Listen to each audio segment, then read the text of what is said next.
Where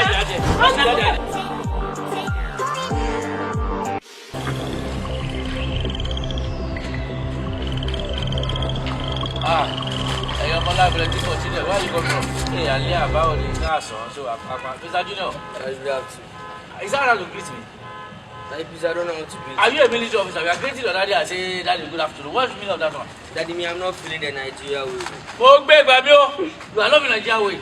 But the Nigeria man, they pay your school fees, eh? Daddy, they give you food. Pay, I don't, that one day. That is not the way to greet your dad. I did not teach you like that. But your mama is teaching you all those one, eh? You are greeting your daddy. You are bending like I'm following my mother's footsteps. So is that the reason why you see elderly people, especially me, your dad? You cannot greet me. You say, I'm feeling my mother way. That's how you talk. Who taught you that? So that is this one bad.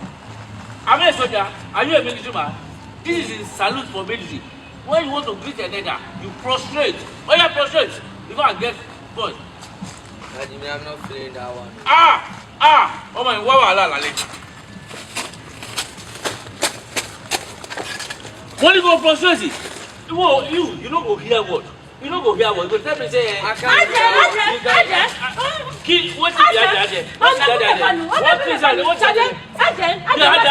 I cannot tell my children. You know I hear man shit. For me. Hey, Mama Juno, let me train my children the way I like.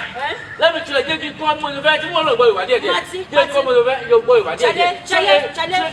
But you won't well, yes, I was going to one of the other. But you know, greet me very well. Greet me properly. Come on, come on, give me that. Man, go. No.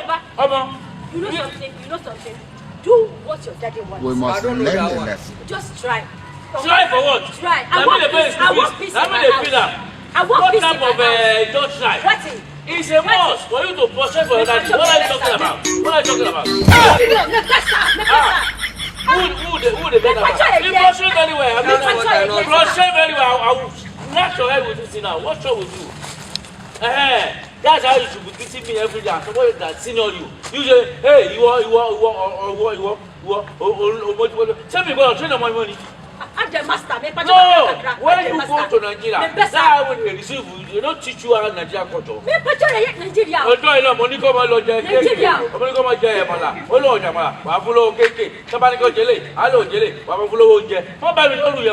What about